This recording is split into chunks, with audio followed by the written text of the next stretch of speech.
Welcome to the Cozy Historian. If you find yourself drifting off before the story ends, that's perfectly fine. Just remember to like and subscribe before you fall asleep. It helps these quiet journeys through time softly continue. And before your eyes grow heavy, tell me in the comments. What time is it where you are? And what's the last thing you did before bed?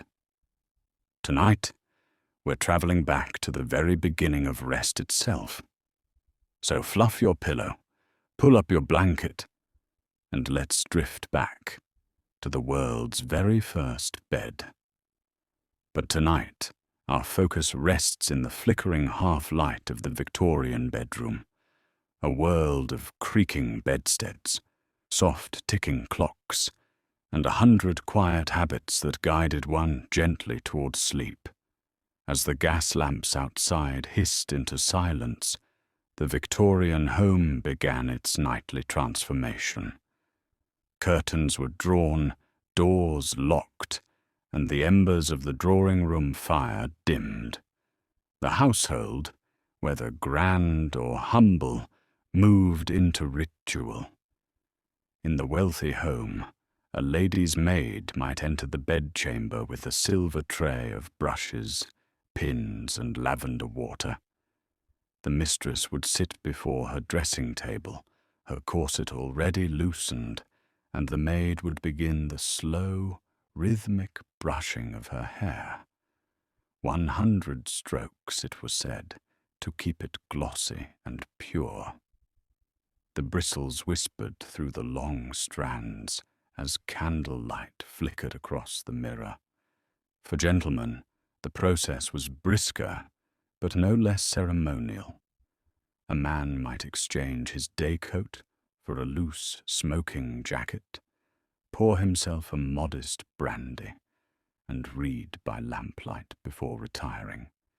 He would wash his face and hands in the cool basin of water, sometimes warmed by a pitcher kept by the hearth, and perhaps, if he fancied, use a dab of cologne to freshen himself for sleep. Cleanliness was no mere vanity. Victorians saw it as moral discipline. To wash before bed was to cleanse not only the body, but the conscience, to go to sleep unburdened by the day's dust and deeds.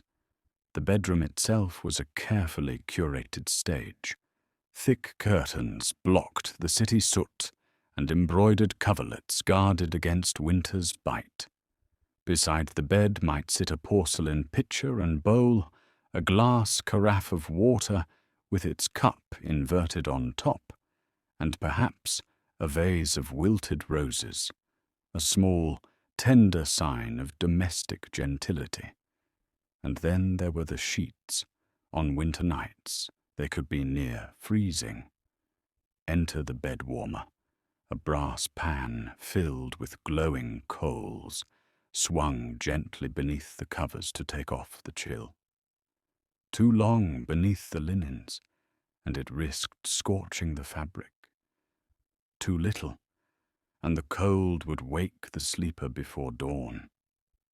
Children, tucked into smaller beds nearby, might whisper their prayers or listen for the muffled chime of the church clock. Sleep came slowly in houses alive with creaks and sighs, but when it came, it was deep and dream-laden. Downstairs in humbler lodgings, the rituals were simpler but no less meaningful. A factory worker might share a bed with siblings or a spouse, the thin blankets faintly smelling of coal smoke. Before sleeping, they too washed their faces, perhaps with cold water from a jug, and murmured a prayer for rest. Even among the poor, there was pride in the nightly ritual. The bed, though narrow and worn, was the one place of ownership, of self. It was where the day's toil ended and the imagination could wander. In both manor and tenement, the final act before sleep was often the same, the snuffing of the candle. There existed whole sets of silver and brass tools for the task, snuffers, trays and extinguishers shaped like tiny bells. To put out the flame was to surrender the waking world. Superstition lingered in these twilight hours. Mirrors were sometimes covered for fear they might trap dreams or reflect spirits. Some placed a Bible beneath the pillow, believing it kept nightmares at bay. Others trusted in sprigs of lavender or a sachet of dried herbs to soothe their slumber. Medical opinion, too, had its say.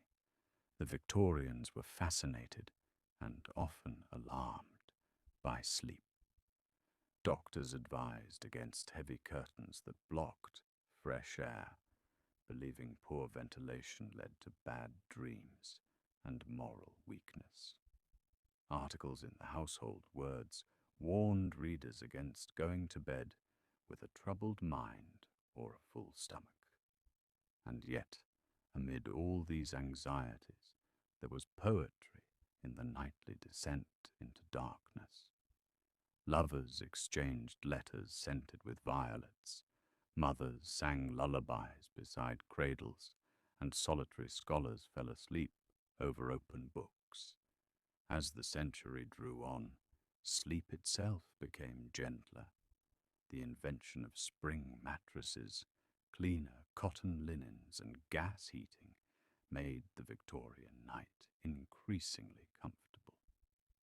Sleep was still a private ceremony, but it was one that quietly bound society together. Every night, across cities and countryside alike, millions of candles were snuffed, and the great hum of industry gave way to silence. Perhaps that is why the Victorians thought so much about rest, because their days were filled with noise, invention, and relentless progress. The bed was their retreat, the one place untouched by the rush of the age. And so, dear listener, as the candles fade and the night deepens, may your dreams be filled with the soft echoes of history. Until next time, sleep well.